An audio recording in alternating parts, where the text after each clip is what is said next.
All right. So let's, instead of considering, I thought I'd type the re in front of it. We've had some talk about communities of practice. There was a lot of good stuff up on the boards. Danielle and I looked at that at lunch. And so I thought we would go back through.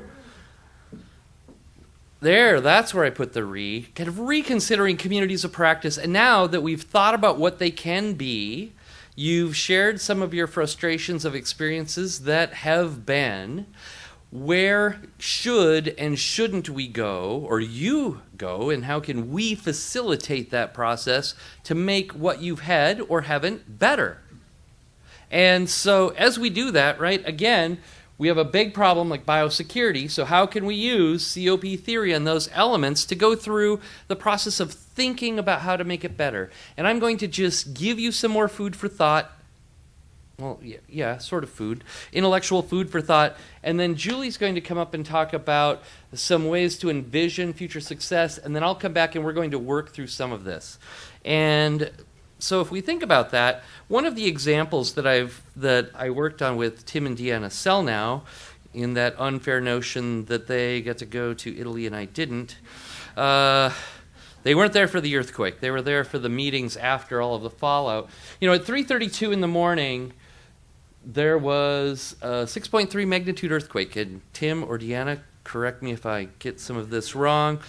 309 people died after they went back in the buildings. They were told by a local official that it was safe, even though the experts had really said, because of all the small earthquakes you've had lately, you are not at a higher risk for a bigger event than you were before. But that's very different than saying it's safe to go back inside, right? So 1,500 people were injured, 6,500 people temporarily displaced due to an issue about failed risk communication, right? And as a result, from a scientist's perspective, having 6 scientists and a public official being put in prison and on trial for manslaughter because of their risk communication seems like an interesting example to dissect. And what they discovered was that they didn't really have a science problem.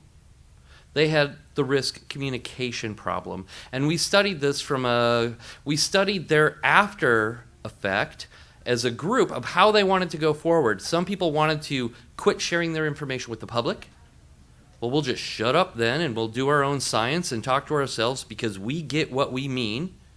We are the experts and we know. And so telling stupid people gets us in jail. That's not okay.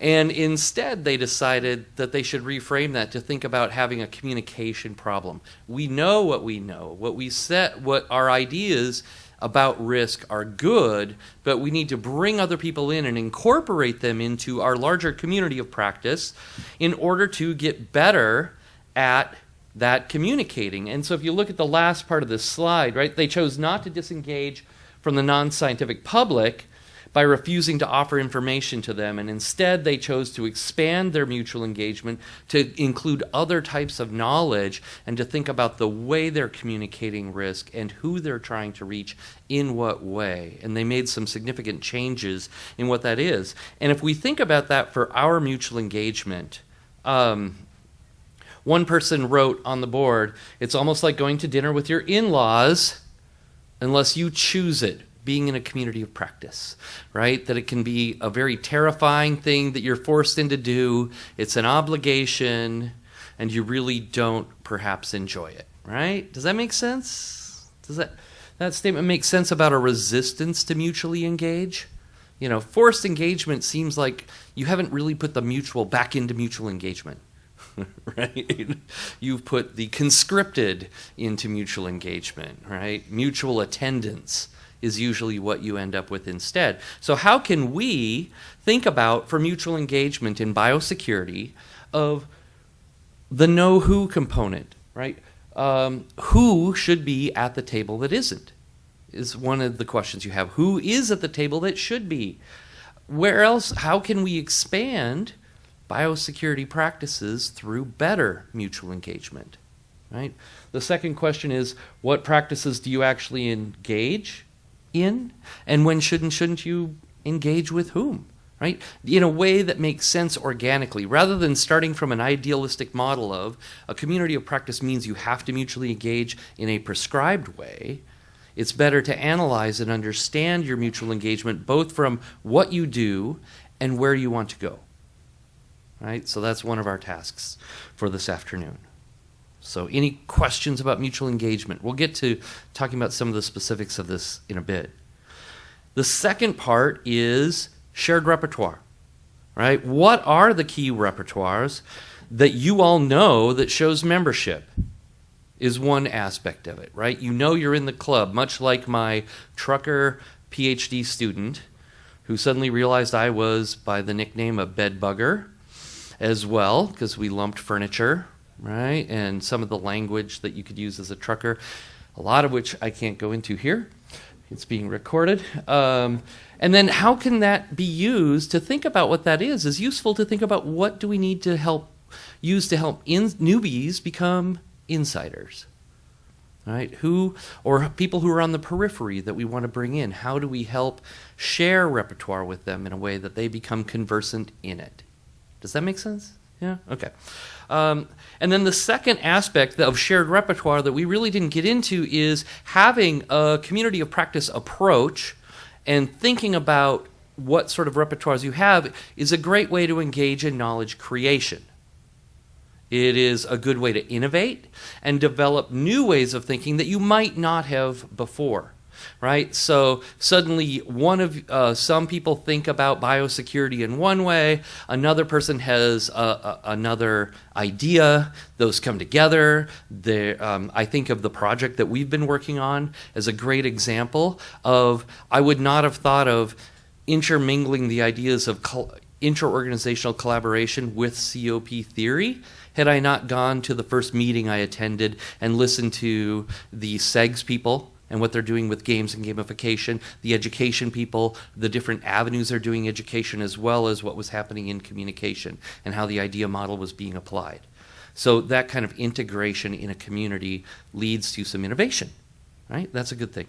And then how can we also translate knowledge into something that is usable from expert to others, or from somebody who's done the science behind it and others have field experience? How do you take that field experience and translate it into something that is usable as a part of your repertoire, as an official part of biosecurity, right? That wisdom and knowledge. And when we think about that, one of the things I want to talk about is what is a practice. This is a very common in knowledge and knowledge management. We talk about how there's data, information, knowledge, and then wisdom, right? That data is very rough and there's very little meaning to it unless you can interpret it, right? And translate it into information, right? That gets us at the what. And going from information to knowledge is communicatively accomplished, right? That's going into how. How do we engage in biosecurity? And then the wisdom is knowing why. Why would we do that, right? Simply learning, for example, I think about like basic kitchen safety. Like, why do we have to wash our hands all of the time? Why does it matter if my wife has a thing about throwing sharp knives in a sink of soapy water and you can't see. I kind of zen my way around the sink and I don't get cut. I don't care. I'll throw a knife in there and eventually I'll find it, but I have yet to get cut, right? So I'm like a bad biosecurity example. And she wants it to be announced out loud that, hey, there's a sharp knife in the sink, because she tends to get cut a lot. I'm just nimble, right? Not true, but it's a good practice, right? And so if you think about moving up in the biosecurity idea, where is the information that you have? Where are the repertoires that you have?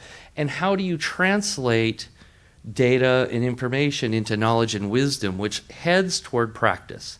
But there are really two parts of practice. There are participation and reification. And if you think about those two sides of practice, participation is active engagement. I often think of sports, for example. I got to have a freshman from Morocco go with me to his very first baseball game. And we were watching the baseball game, And trying to explain the rules of baseball to somebody who's never seen it is really interesting. It's not a sport, it's a pastime, right? It's our national pastime. It's like a nap. It's kind of a slow-moving thing. And, he didn't understand things like, what's a ball, what's a strike? He didn't understand. So when somebody got to a base, that was great, and then there were 3 outs, so they all left. And he's like, well, why didn't that person go back to that base?